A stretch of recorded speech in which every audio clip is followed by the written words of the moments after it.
HRN listeners. As we celebrate our 15th year, we are deepening our commitment to giving voice to the next generation of food systems storytellers, and we need your help. Our internship and fellowship programs help activate new possibilities for underrepresented and underestimated young people through experiential journalism, audio engineering, and production training. Through these unique programs, HRN helps food equity stewards build essential workforce readiness skills that expand their potential and foster economic mobility. Please consider supporting these critical programs. And with a minimum donation, you can be entered to win a dinner for two at an amazing restaurant in one of 8 cities and tickets to a concert at a great venue in one of those cities. We have incredible partners across the country who have donated, as they also share our passion for helping to educate the next generation of food systems storytellers. Check out heritageradionetwork.org/15 to donate and enter to win today. That's heritageradionetwork.org/15 to donate and enter to win today. And make sure you donate before March 31st. Thank you. Hearst Ranch is a proud sponsor of the Heritage Radio Network. Learn more about Hearst Ranch at HearstRanch.com. My name is Hannah Forden. I'm the membership coordinator at Heritage Radio Network, but even before I joined the team, I loved listening to HRN during my subway commute. It made the time go quickly and left me feeling inspired for the day ahead.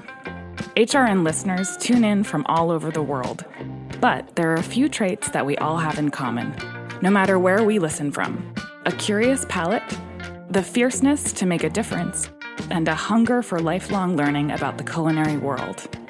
As you know, Heritage Radio Network is a listener-supported nonprofit. To deliver the most ambitious, entertaining, and of-the-moment stories in 2018, we need your help. We need to raise $150,000 by December 31st to accomplish these goals and to keep your favorite shows on the air. Together, we can make this HRN's most exciting, impactful, and delicious year yet. Become a member by donating today. Join us at heritageradionetwork.org/donate, and you'll immediately start enjoying benefits such as VIP invitations to HRN events, where you will mix and mingle with your favorite hosts. Memberships also make a perfect holiday gift for all the foodies in your life. This year, why not give the gift of food radio? You'll hear your generosity in action for the year to come. Help keep our lights on and our mics hot by pledging your support today at heritageradionetwork.org/donate. Thanks for listening.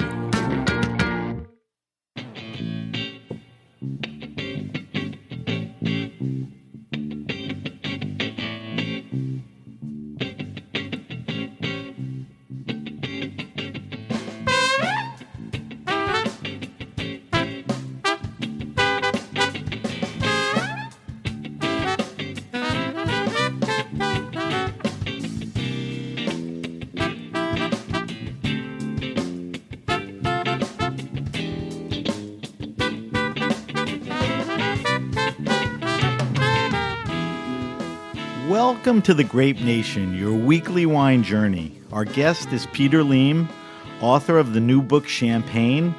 We'll talk to Peter about champagne, the wine, and the book. We'll pop a bottle of the bubbly for our weekly wine sip. I'm your host, Sam Ben-Ruby. Stay with us for the Grape Nation on the Heritage Radio Network. We bring wine to the people. Peter Liem is an award-winning American wine writer and author of the new book Champagne, The Essential Guide to the Wines, Producers, and Terroirs of the Iconic Region. He is the author of the online site champagneguide.net, a comprehensive guide to the wines and producers of Champagne. Peter splits his time between New York and is the only English wine writer living in Champagne. Peter is the co-creator of Fete de Champagne, a celebration of Champagne, and Sherryfest, one of the world's largest sherry events. He also co-authored the book Sherry, Manzanilla, and Montilla. Welcome to the show, Peter. Thank you, Sam. Peter, we have a lot to cover. There's a lot to cover about Champagne and about your book. So I want to jump into it. But before we get into it, I want our audience to get a little idea about your background.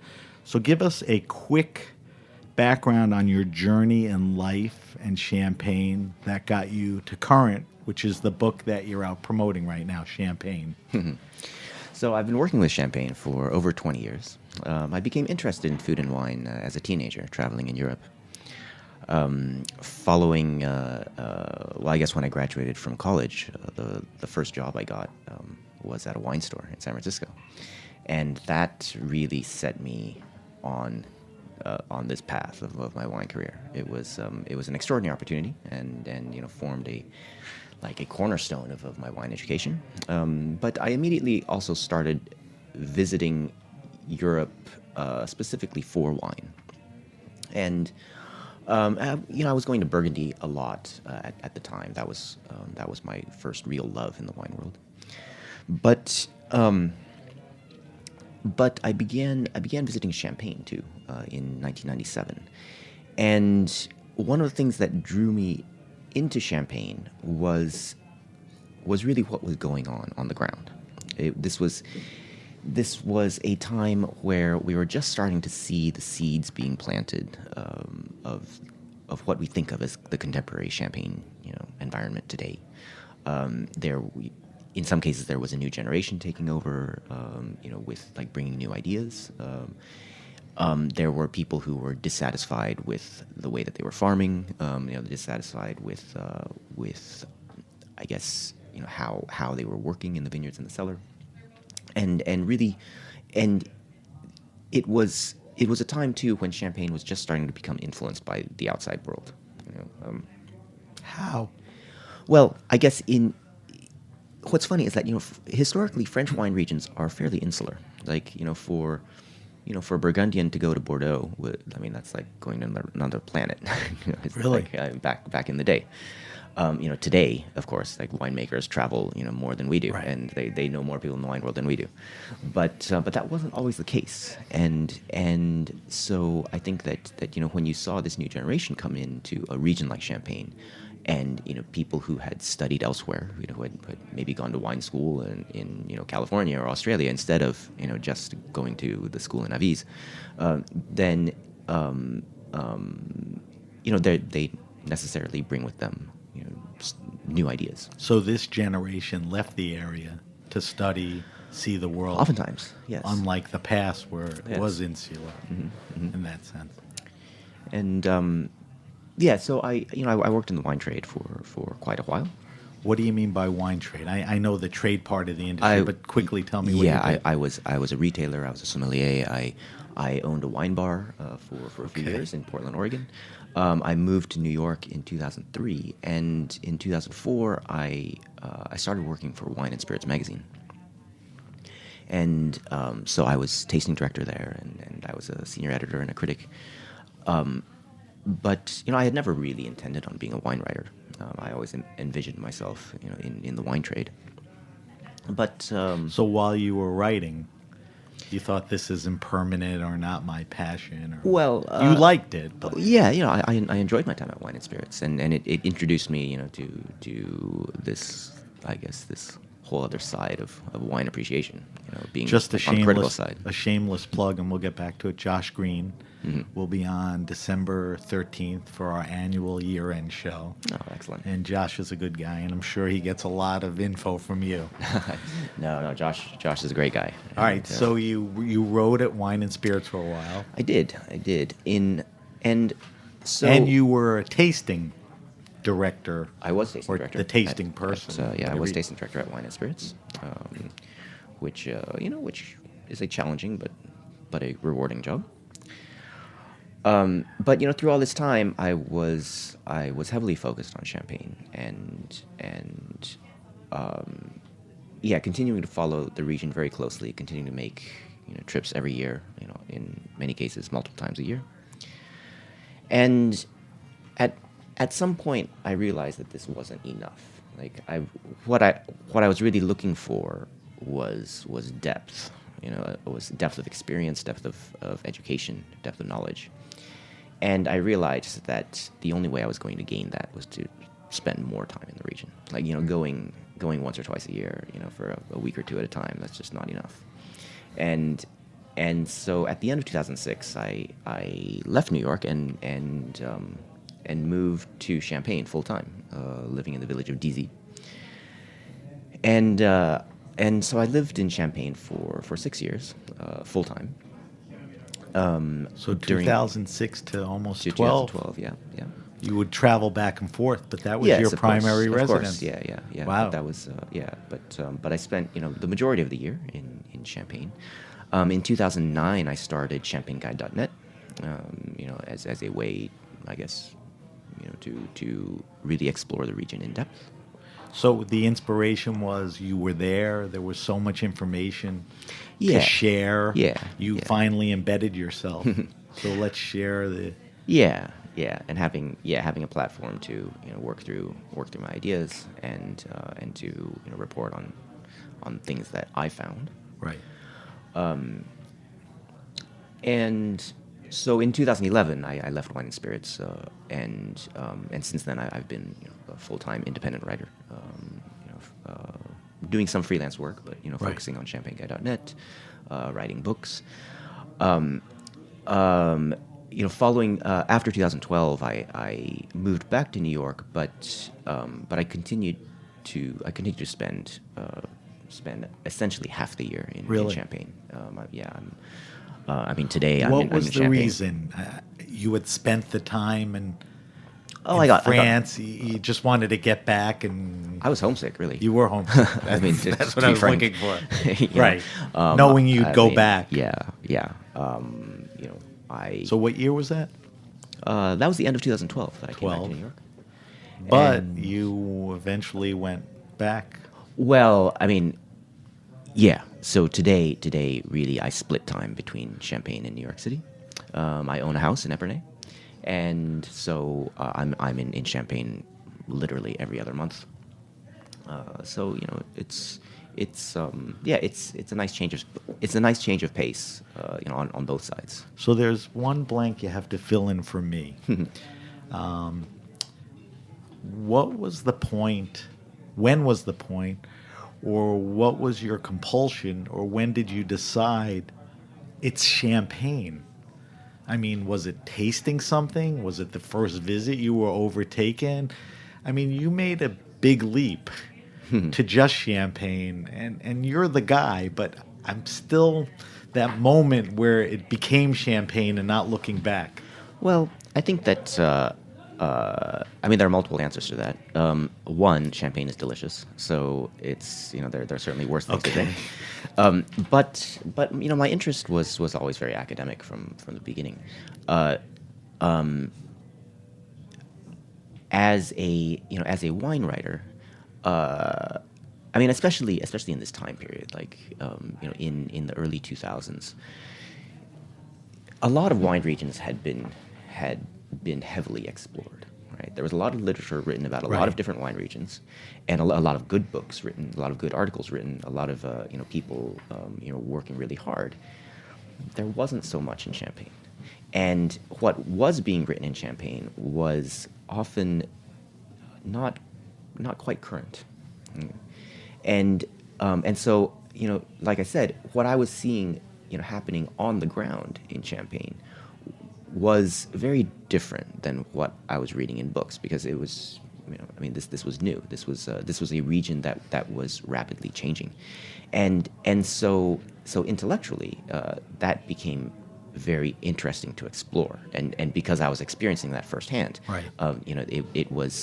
It became uncharted territory, Right. and that's very unusual in the wine world.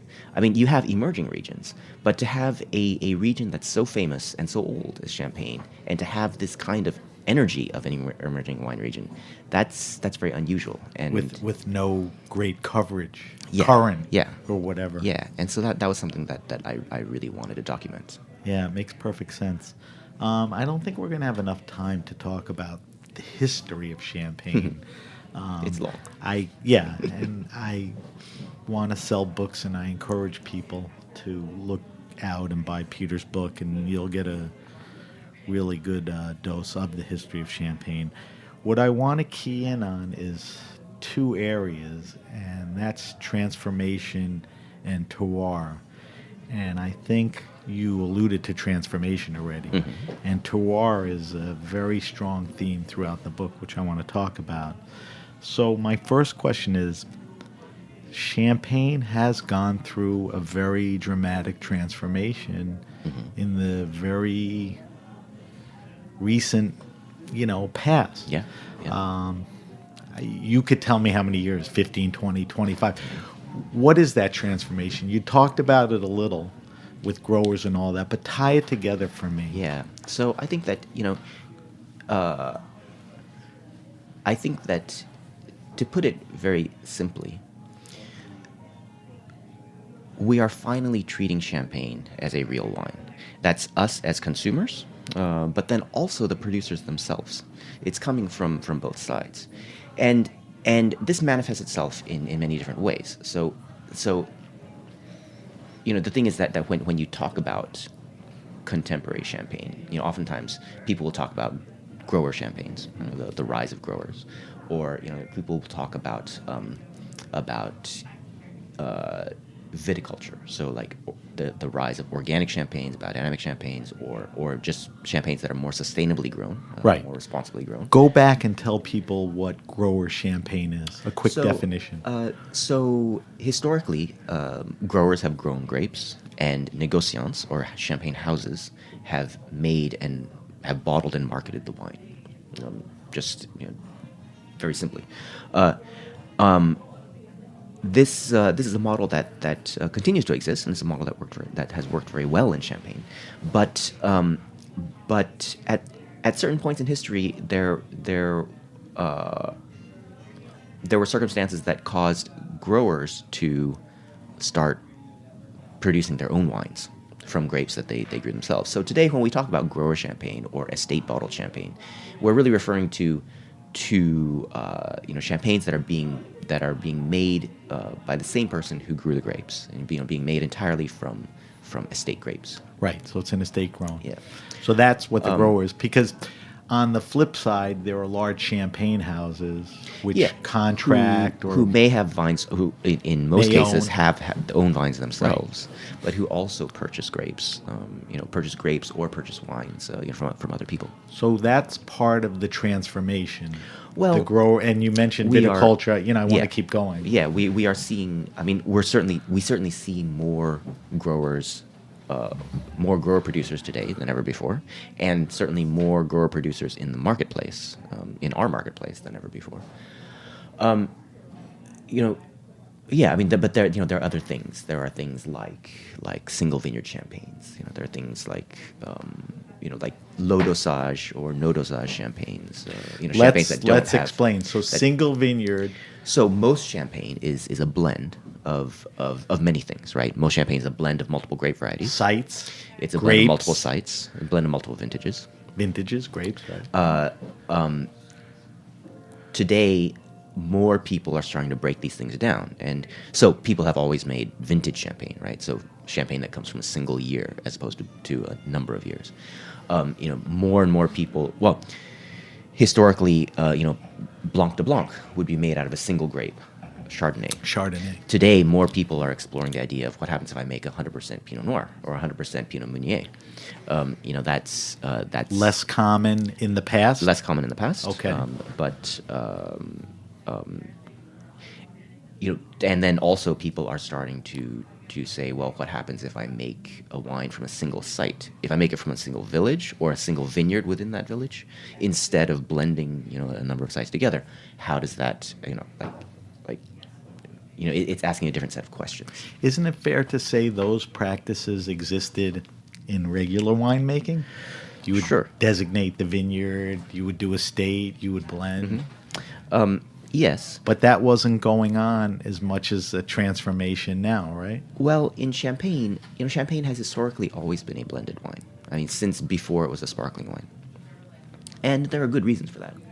One, Champagne is a very marginal climate, so blending different areas is a sort of insurance. Because Champagne is such a cool climate, blending wines often gives you more complexity and more depth in the wines. Certainly blending different vintages together, like that's again a sort of insurance, against a marginal climate. Today, blending is still relevant in Champagne. Right. The vast majority of champagnes continue to be blended, and they really should be. You know, I think the idea of champagne going into a Burgundian model is fanciful, Right. and not necessarily, it wouldn't necessarily make the best wines, but there are certain sites in Champagne, and certain producers who are exploring single vineyard sites, that are very exciting, and that do have the potential for making great wine, Right. and that's exciting to see. But I think that all of these things, all of these sort of things that we perceive as new, these all relate back to the idea of champagne as a real wine. Historically, champagne has been marketed more by brand than anything else, right? And Brand Champagne, the brand, No, not the I brand think- of champagne, or individual brands within champagne, Right. right? So, so you buy Moet Chandon, or you buy Taittinger, or you buy Krug, or whatever, right. You're not really asking where that comes from, other than the region of Champagne. Less with champagne than even other which, wines. Which historically in France and in Europe in general, wine was always sold by place, right? So, even like in the old days, you would go into a French bistro and you would see on the wine list, you would see like Gervais Chambertin and Right. Chabot Musigny, and and you would see like Preuilly and Moulin Avant, and Right. and you don't see the name of the producer, you just see the name of the place, Right. But then you look down at the champagne section and it says Moet Moet and Chandon. and- right. You know? Yeah. It was always quite unusual, for France. So two things. The first is, why do people not think of champagne as a wine? I mean, because of the way it's been branded and marketed. Yes, I think so. I think that when you read, so the body of champagne literature historically is quite large, and when you read things from the 19th century and the early 20th century, the attitudes were quite different. In fact, the idea of site, or the idea of individual terroirs within the Champagne region, was always much more prevalent. And terroir is important even in a blend. Even though Champagne was a predominantly blended wine, individual sites were still important, right? You can only make a good blend out of good components, Right. And so people, people recognize the importance of individual terroirs. After about the 1960s, then you see attitudes, or I guess you see the marketing of champagne change quite significantly, to where it's really brand oriented. Production numbers go up, so of course, when you have millions of more bottles to sell, then So who had the most product, the most money to market, the most aggressive? yeah, and That played a big part after the 60s. I think That so. started escalating. I think so, And that forced brand recognition, not champagne. yeah, and in fact, this did really good things for Champagne as a whole, right? It turned Champagne into a worldwide phenomenon, right? So, it's a winemaker's dream, right? To make a product that's automatically associated with celebration. This is money in the bank. That sort of answered my question. That's why people don't think of it as a wine. Sure. They think of it as a celebratory I think drink. I think that the way that Champagne was marketed detracted from its qualities as a wine, or maybe pushed that into the background.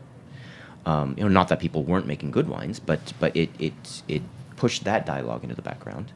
And on the consumer side, it made people forget about Champagne's qualities as a wine.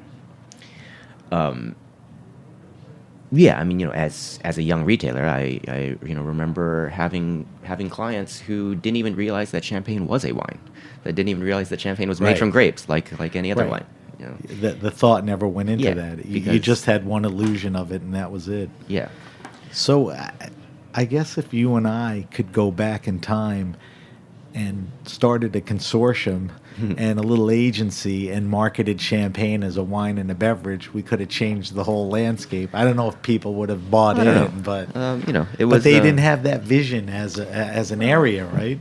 I mean, yeah, everything is a product of the times, and what's going on now in Champagne is also a product of the times. It reflects larger issues and larger like currents of thought that run through the entire wine world. Right. It's nothing exists in a vacuum, and Champagne certainly was not the only region in Europe to embrace industrial farming and industrial winemaking. Right. I mean, that was a problem everywhere. Yeah.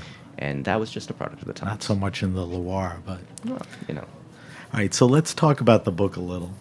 The book came out about a month and a half ago? Yeah, beginning of October. Beginning of October. It is a gorgeous box set. Thank you. It's a beautiful, I guess you could say a tabletop book.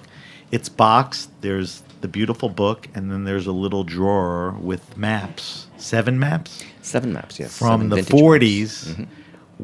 Why did you choose those maps? They're still accurate portrayals? They are for the most part. These maps are kind of mythical in the region. So I mean, this goes back to to the idea of what we were talking about earlier, that in the past, the vineyards were much more important, or they occupied a more prominent space in Champagne culture. So in the 40s, there was a publisher, Louis Larmont, who was commissioned by the INAO, the official government body of vineyard appellations, to create these maps, these really detailed vineyard maps of all of France's most important wine regions. And so he did a series of these, so Bordeaux, Burgundy, the Rhone, the Loire, and so one of these was Champagne. And the unusual thing about these maps is that they don't, you can find regional maps of Champagne anywhere, and in lots of wine books, but what most people don't realize is that Champagne is broken down into individual parcels, just like other regions are, just like Burgundy is. Right. And each of these parcels have names. Each village has hundreds of these different parcels. And so these Larmont maps detail that in a way that no other maps And do. I'm sure you looked at as many as you could find, right? Yes. I mean, this information is available to growers from the official government. Right. I mean, but it's not available to us as consumers. Right. And so these maps were very rare. Today they're extremely difficult to find and very expensive when you do find them. And I own an original set, and so I guess my idea was, because these maps were very useful in my education of Champagne, I wanted to share them with others and really kind of democratize them. They're incredible. I mean, if I opened a French restaurant that skewed towards Champagne on the wine list, I think I'd put all the maps up on the wall. Yeah, there was an old restaurant in New York, I think it was Provence. No, not Provence. I forgot the name. He had maps of Paris and all over France. I'm going to ask you a base question because it'll set up where we're going. But I need you to tell our listeners quickly how Champagne is made. Let's start with the fact that it's a wine, and the wine originates as a grape. Yeah, quickly. I mean, that's actually really important. So Champagne is first made as a still white wine. So normally, depending on the size of your production, you can make dozens of these or hundreds of these base wines. Right. We call them Van Clair in the region. So it's a still white wine of relatively low alcohol. Let's say 11%, right? And so what's happening today more than in the past is that people are increasingly vinifying different vineyards separately. So not only keeping grape varieties separately and keeping different villages separately, but also different parcels within each village to have a larger palette, a larger collection of these base wines. For the blending. For blending, yeah. So in the spring, when these wines are done, then the winemaker blends them. So tastes through them and assembles a blend. There's 3 predominant grapes in Champagne. There are three primary grapes. Primary. Yeah. Tell me what they are. They are, one is white, Chardonnay. And 2 are red, so Pinot Noir and Meunier. Okay. We all know Pinot Noir, the great Burgundy wine. Just quickly tell me Meunier. is a red wine. Yeah, Meunier is a member of the Pinot family. It is. So you often hear it, called Pinot Meunier. What characteristic? It tends to be softer, than Pinot Noir. It tends Okay. to be rounder, not as structured. Meunier is very useful in Champagne because it's a very hardy grape. So it thrives in climates and soils that Pinot Noir and Chardonnay struggle in. Okay. But what we're seeing today is that when Meunier is treated seriously, when it's not just a workhorse grape, when you treat Meunier seriously, you can make some very, very interesting wines. There's some 100% Meunier. Yes. All right, so those are the grapes. Let's quickly how champagne is made. Yeah. So champagne is blended, and the blend can be according to it's different according to Vintner every house style, or house style, right. every producer. So champagne acquires its sparkle through a second fermentation that occurs in the bottle. Right. So these base wines are blended, and that blend, this still white wine blend, is put into bottle with a little bit of yeast and a little bit of sugar. The yeast consumes the sugar, and a byproduct of this fermentation is carbon dioxide. But because this is occurring in the bottle, then the carbon dioxide is trapped, and so that's how we get sparkle. Of course, these yeast deposits remain in the bottle. That is also very fundamental to the character of champagne. So the aging of the wine on these dead yeast cells, which are called the lees. So champagne goes through this lees aging in the bottle. Silly question, just for people to visualize. The bottle is tilted so the lees go down to the neck? Well, no, the bottle is stored horizontally. Horizontal. Yes. Okay. So the lees need to be taken out before we drink the wine, right? Right. Because we don't want to drink those. Right. So when that happens, then there's this elaborate process called riddling, which is where the bottle is tilted and the lees are carefully worked into the neck of the bottle. The neck. So And riddling is where you move the lees, and Yes. eventually, go ahead. And then there's a process called disgorgement, which is where the bottle is opened, the lees shoot out. You try not to lose too much wine, and then that wine is replaced by a little bit of extra wine and possibly a dosage, which is a mixture of sugar and wine. Right. The dosage is historically very important in champagne. People tend to think of it as an additive, where really, I view it. In my book, I talk about dosage being like salt in food. We don't necessarily add salt to make our food salty. We do it to enhance Right. other things that are going on At different levels. Some people Sure. like a lot, a little. Sure. And so dosage fulfills a very similar function. It's not necessarily to make a wine sweet. It's to make a wine more harmonious, and it's to bring out other elements in the wine itself. People look at it as just adding sugar, but you eloquently said it adds to the harmony. It and plays it's a very added important role. at different levels. Well, yes. So Different style of wines and dry. brut. and it's not just a matter of selecting I want a sweeter wine, so I'll put more dosage, Right. or I want a drier one, so I'm not going to put any. Right. You have to respect the wine itself, and part of the job of the winemaker is to determine what level of dosage is ideal for that particular wine. Right. And the number itself really doesn't matter. I mean, today I think we get hung up on dosage. People think this has 7 grams. That sounds like so much. I don't want to drink it. Irrelevant. It's a matter of the blend and the It is, winemaking and absolutely. how it complements it and all of that. Yeah. All right. So the dosage is added. Dosage is added, and then the bottle is corked, and The lees are out. The So lees are it's- out. Yeah. Do some people filter? Not at this point. Okay. If filtering occurs, it occurs before bottling. Got you. So at this point, the bottle is ready to be shipped, but it needs disgorgement and dosage. Disgorgement is a traumatic Right. it's Stuff flying everywhere. Yeah, it's a Physical. traumatic action for the wine. The dosage also needs time to integrate into the wine and harmonize. So at this point, the wine needs to be aged for at least a short time, and preferably a little longer time. This is also something that we haven't historically paid enough attention to is post-disgorgement aging. We talk about, in Champagne, we talk a lot about lees aging, but we don't talk about aging after disgorgement. Right. And Champagne, in fact, not only ages very well, but it actually needs time after disgorgement to really Right. show its best. I know. I think it was Payard or somebody started listing the Yeah, very early on in the 80s. disgorgement, Yeah. post disgorgement, and all of that.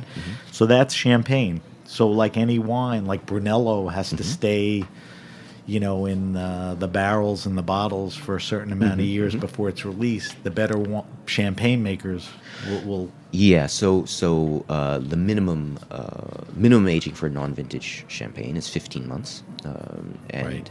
and minimum for a vintage champagne is 3 years. In practice, the better producers age their wines for much longer than Right. that. But Right. but there are rules. Right. All right. So the prevailing theme in the book that I picked up, and I know I'm right on this, and you'll agree with me, is terroir or place. And we've been talking about it a lot, with vineyard locations and all that. Champagne's a pretty vast area, and you alluded to the fact that there's a lot of different, areas and all that. One thing I kept picking up on is chalk, chalk, chalk, chalk. Yeah. But the terroir is so important to Champagne. Tell me why terroir for Champagne is so important. It took up a lot of the book. Sure. So, this goes back to, this idea of treating champagne as a real wine and Right. asking the same questions of champagne as we would of other wines and dealing with the same issues. For me, when I think about fine wine and what is the purpose of fine wine, what is the interest of fine wine, it's about expressing the place that it was grown in.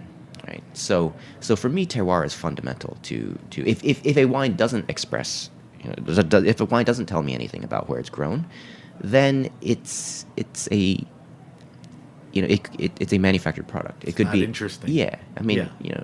It can be delicious, but orange juice can be delicious. Right. It's like, why do we pay hundreds of dollars for particular bottles of wine? Right. And so champagne is a terroir expressive wine like any other. We've sort of forgotten about that because one, we tend to think of terroir as only single vineyard wines, only in terms of single vineyard wines, which I think is incorrect. There's a diversity of terroir, and Sure, and I think that blends. I think that terroir definitely plays a role in blends. But so because champagne has been a blended wine, we don't talk about terroir as much, and then also because champagne has been so focused on brand, we don't talk about the so vineyards. this is part of the transformation. Absolutely. How terroir is being expressed, discussed. Absolutely. Vinified and all Yeah. that. Champagne is a huge place. It covers 34,000 hectares of vineyard land, and that's a lot. And Can you give me a perspective? Like if you look at Burgundy or Bordeaux or parts of the Rhone, Well, is it bigger, the same? so- I should know the answer. well, but- no, champagne is vast. So like for example, so Epernay is about an hour and a half drive from Paris, Right. right? If you go east of Paris, but the vineyards of Champagne stretch more than halfway. Really? So the westernmost vineyards of Champagne are actually closer to Paris than to Epernay. In the north, it goes up to Reims, and that's sort of the northern boundary. But then in the south, it goes all the way down to Chablis. So from my house in Epernay to get down to the southernmost vineyards of Champagne, that's a good 2-hour drive. Wow. And so when you think about that kind of scale, clearly terroir is going to differ over Well, over a the region. Chardonnay grape closer to Chablis has Sure. to taste a Has- lot different. absolutely. Than as you go north. Yeah. Towards Epernay, and that's the vastness. Necessarily. And that's the terroir. The terroir itself, is it predominantly chalk, or there's a handful of? I know different areas Sure. concentrate. The majority of Champagne lies on a bedrock of chalk, specifically Cretaceous chalk. And a lot of the differences in between sites or areas or villages or individual vineyards, a lot of the differences lie in the topsoil. So the depth of the topsoil, or what the topsoil is composed of, what lies above that chalky bedrock. Right. In the eastern part and southern part of Champagne, it's actually not chalk. Here you have a much older soil, and And here, down in the Aube, in the Côte d'Ivoire, you have Kimmeridgian, which is the exact same soil type as Chablis. So this is an older Right. older geological formation from the Jurassic period, and that creates a whole different sort of wine. In the western part of Champagne, the chalky bedrock descends pretty far below the surface. So in the very western part of the Valley de la Marne, you're no longer talking about chalk. You're talking about different limestones and clays and other things that are going on. You're on beyond the surface. chalk, is what you're saying? Yeah, because the chalk is too far below the Right. surface. But in the heart of Champagne, for the majority of Champagne, yeah, you're really talking about this bedrock of solid chalk. And is there something about chalk that imposes flavor or taste to Champagne? I mean, is think that so. a characteristic you're going to pick up in a Champagne wine? Yes. Because of the chalk versus Yes. The I mean, heart of it's Chablis. this is a big debate today Right. about the whole idea of minerality and there are people who are really bent on demonstrating that actual minerals don't get transferred into It's a big debate. into a vine, and people and hate to use therefore- the word minerality as a descriptor. and so therefore what does that minerality doesn't mean? exist. You're right. But the thing is, that when you taste, let's say, in Champagne, when you taste a Chardonnay that's grown on chalk versus a Chardonnay that's grown on sand versus a Chardonnay that's grown on clay, these all taste very, very different. Right. And they taste consistently different and identifiably different. Right. So, yeah. So for me, I think that chalk, really does bring a very distinctive character. I'm sure. We have to take a quick break. We're talking to Peter Liem. Peter's new book, Champagne, is out. It's available everywhere, Amazon, bookstores. When we come back, I want to ask Peter a couple more quick questions. I want to subject him to our wine list. We're going to do a special Champagne version. I'm sure Peter can give us some great recos. And then hopefully we'll have time. We're sipping a Champagne right now. We'll talk about it. You're listening to The Grape Nation on Heritage Radio Network. We'll be right back.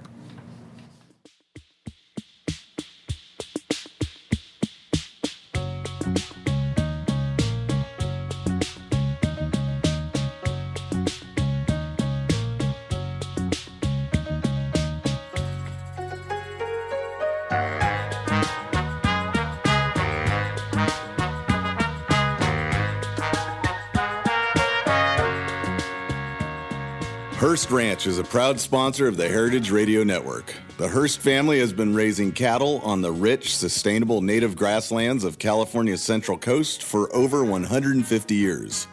Piedra Blanca Rancho in San Simeon is the original Hearst Ranch, founded by George Hearst in 1865. George's son was the famous publisher William Randolph Hearst.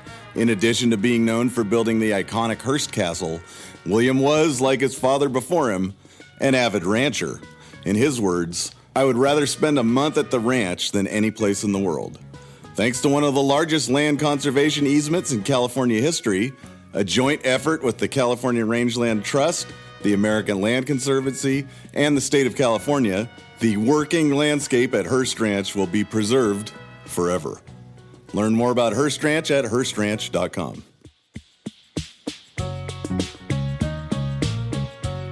We're back. We're back with my guest, Peter Liem. Peter's new book, Champagne, is out right now. We're talking about it.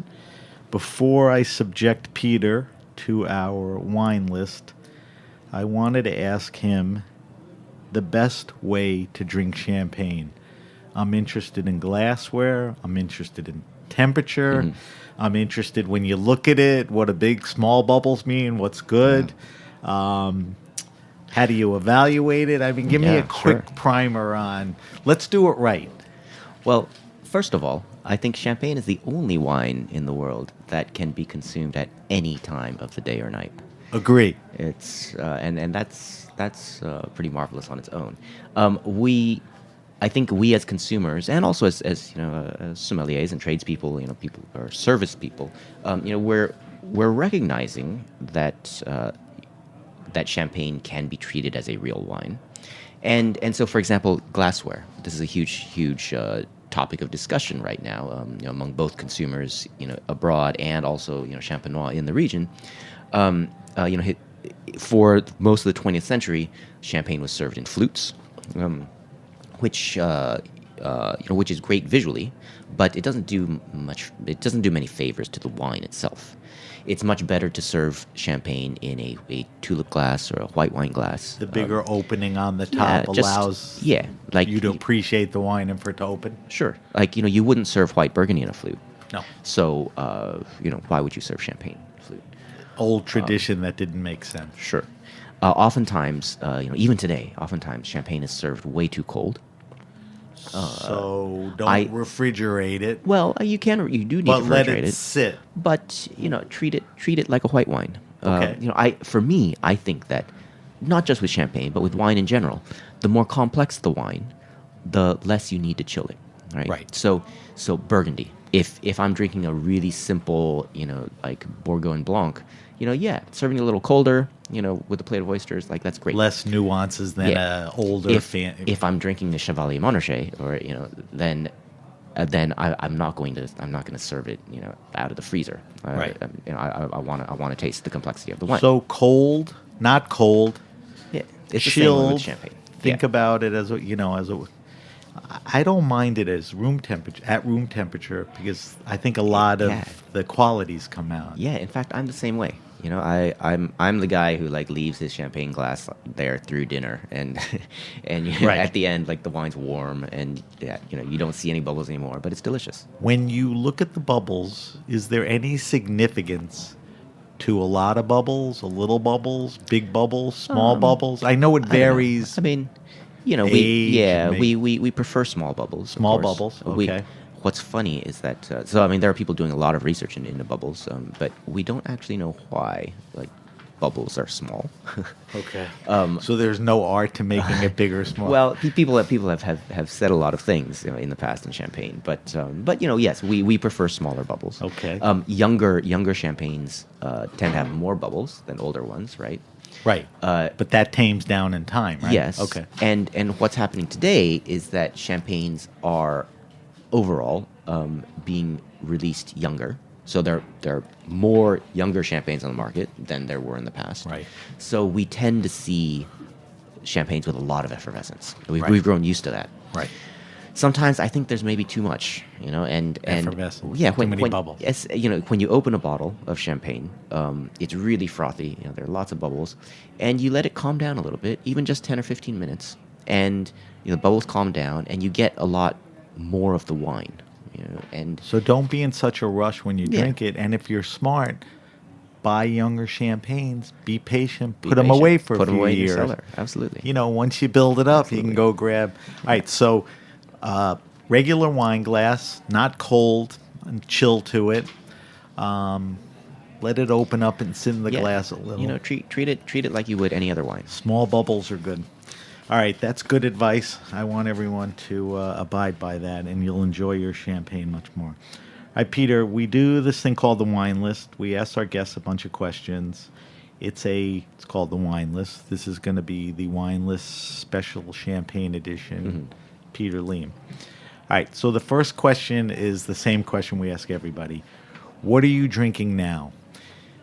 It could be champagne. What champagnes? Are you tasting a region, a style? Are there wines on your table right now that you're tasting more than others? Well, I think what I really like about champagne is its diversity. And we have a more diverse picture of champagne today than ever before. And so that's really exciting to explore. We're seeing new growers in the marketplace every day. There are new terroirs to explore. There are people making. So you're seeking out all these new opportunities. I am. So trying to taste across the region, trying to explore the region through very site-specific wines. But also, it's not just that. That's only a portion of what champagne is. I think that blended champagnes, and especially champagnes from well-known houses, from high-quality houses, are better today than they ever have been. They got their game up too. And yes, and so these are also really exciting to taste as well. Okay, all right. Next question is usually favorite wine and food pairing. Give me your favorite champagne and food pairing. Now, we have a rule on the Grape Nation. Yeah. Favorite wine and food pairing, you're not allowed to say champagne and oysters. Okay? You Yeah. can say that, but then Yeah. what after that? Well- is there something you've discovered, you matched, or something you yearn for? Give me the Peter Liem Yeah. champagne and food pairing that you go back to. Well, I think that one thing, again, this relates to the diversity of champagne, and so champagne. Good point. Is so much more not singular. stylistically diverse than we as consumers give it credit for. You make me feel bad. It's a silly question. It's not a silly question, Okay. though. Because, one, champagne is extremely versatile as a food wine, right? Yes. Because of its low That- alcohol, that's because of its a high major acidity, thing to be known. because of its effervescence. But then also you add on like the diversity of the wines available in the region, and then you have this huge palette from which to work, and to pair, champagne and food. But there are certain things that champagne does very well at. Give me a favorite like of yours. Anything umami. Okay. So like mushrooms, Japanese food, anything that is on the umami spectrum, champagne has a natural affinity with. You're the first person who ever said that. There's champagne oysters, champagne fried chicken. People Well- think it's good with pizza. And but- why does champagne go with oysters? Because oysters are so briny and they're right, so umami. the salinity. Yeah. With anything fried, champagne really excels. Fried chicken so is a fried great- chicken and champagne is one of the great Great. food pairings of the wine world. David Chang does fried chicken, caviar, and champagne. There you go. Not a bad there you deal. go. Yeah. Yeah. It's All right, so that's a good one. You don't have to go any further. Tell me, we ask people their favorite wine restaurant and or bar with special attention towards wine. Tell me your favorite wine restaurant or bar with special attention to champagne that you can go in. There's a selection. They're knowledgeable. Give me some place in the States, New York. Yeah. I mean, in New York, we're blessed with this. As far as great champagne lists. it's become a Somm favorite. Yeah. I love going to places like Terroir, where you can always find excellent champagne to drink. Paul and Saber do a great job Absolutely. with that. Restaurants like Maialino and Marta, Have built the lists up. Really, who have really special champagne lists Yep. and sell them, for very fair prices. Yep. Now Ariel has opened Airs Champagne Parlor. Yes. New York is a very exciting place to drink champagne. So there's no lack of people that focus seriously on it. Yeah. Historically, I think more people focus on champagne outside the Champagne region, than inside. Right. But actually, historically, there weren't always so many good places to drink champagne in Champagne. That's gotten But better. yeah, but I Okay. think now today, if you go to Reims, or if you come and visit Champagne, then you have places like La Wine Bar, which, despite the terrible name, they have an amazing wine list. Of there are places like the Glue Pot, and of course the very best place in the world to drink champagne, has to be Les Crayères, which is Spell it, please. Crayères is Crayères. Okay. It's one of the fanciest restaurants in Champagne. It's one of the best, but they have a legendary sommelier there, Philippe James, So that's a special and he place. has put together an incredible champagne list. Okay. All right, Peter, we have less than 5 minutes to get everything done. So we have 2 more questions, and then let's quickly taste some wine. Do you have a favorite all-time champagne? Could you narrow it down to 1 or 2? I don't. You don't? Okay. I can't do that. I didn't think you could, but obviously, this is a dumb statement. Either you do or you don't, Yeah, and I understand why you don't. Yeah. All right. Now, I mentioned this to you earlier before we were on air. Give me a couple of great value champagnes that are accessible, that are reasonably priced, and are delicious. Yeah. Specific, Yeah. So, there are certainly brands that that are very available that are really excellent. Like some non-vintage champagnes that I really like right now. For example, Ruinart Blanc de Blanc. Ruinart, okay. For a delicate, fresh, lively champagne. This is excellent. Charles Heidsieck. Is on a richer, more complex side of things, but an incredible value for what it is. Give me one more. So 2 different styles already. Yeah, Give me a third style, or so these are wines that are blended from larger number of places. Right. If you wanted to drill down more, and get more like tightly regional champagnes, some non-vintage champagnes from grower estates that I think are particularly great value are things like Charton Taillé, Berèche, Pierre Peters, Villemar. So I will post all of those on there the are site. yeah. There are.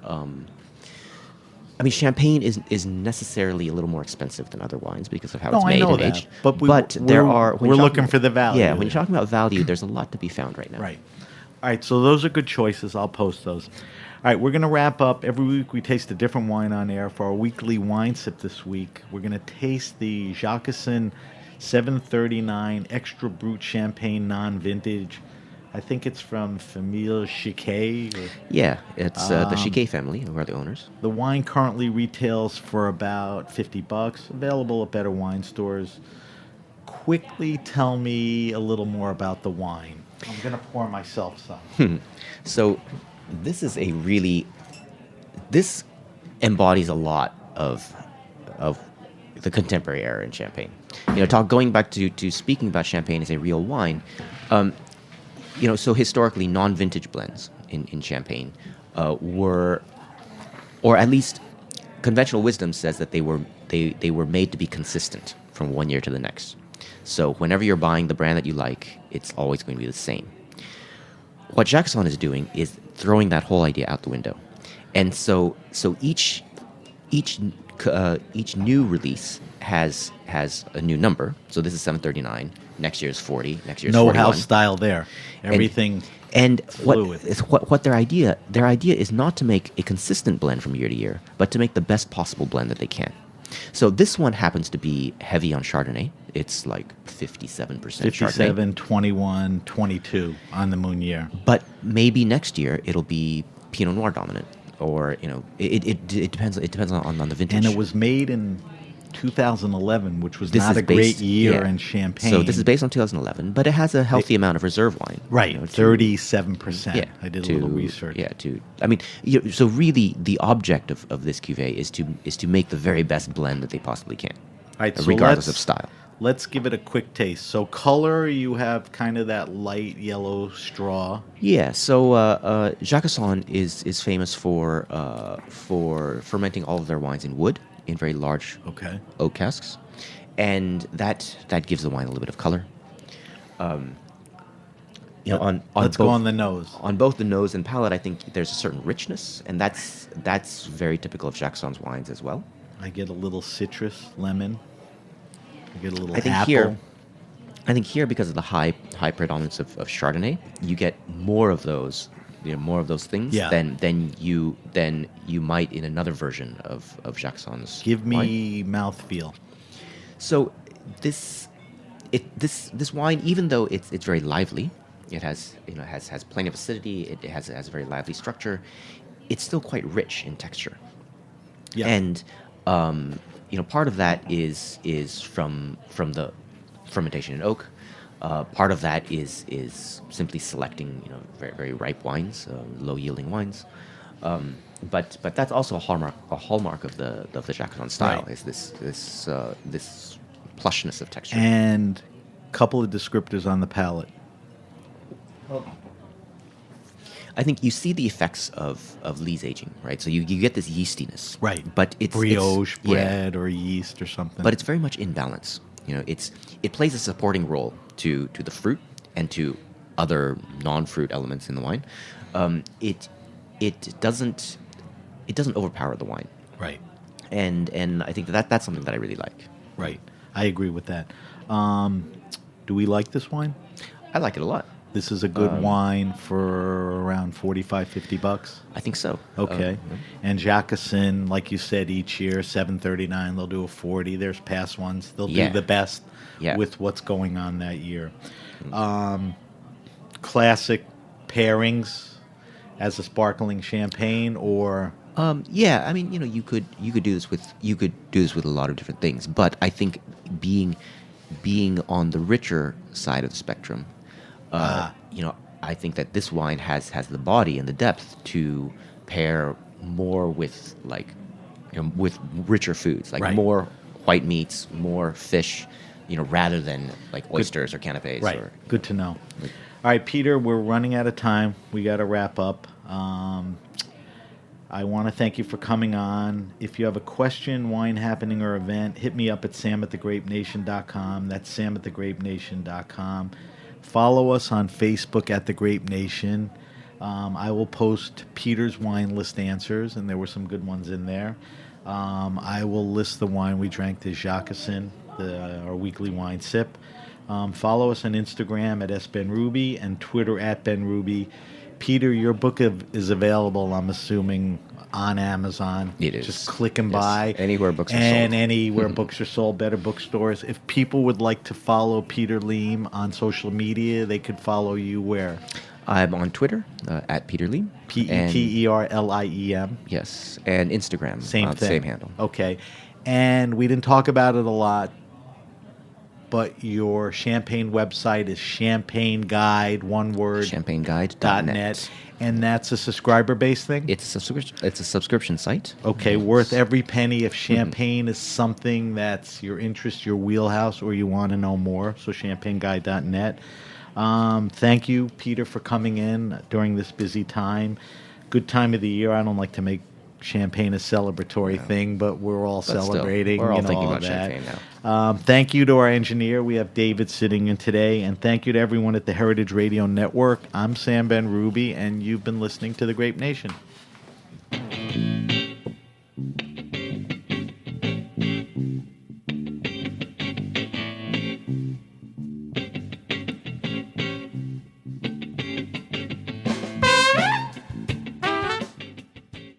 Thanks for listening to Heritage Radio Network, food radio supported by you.